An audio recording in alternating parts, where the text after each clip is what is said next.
ఎక్కడెక్కడ షణ్ముఖుణ్ణి ఆరాధన చేస్తారో అక్కడ ఐశ్వర్యం పరిడవిల్లుతుంది.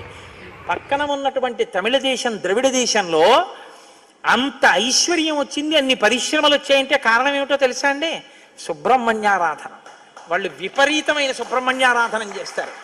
సుబ్రహ్మణ్య ఆరాధనం చేసినా, షణ్ముఖుడికి ప్రదక్షిణం చేసినా, ఆయనకి నమస్కారం చేసినా జ్ఞానము, ఐశ్వర్యము, సంతానమునకు క్షేమము, ఆయువు, ఆరోగ్యము అన్నీ కలుగుతాయి.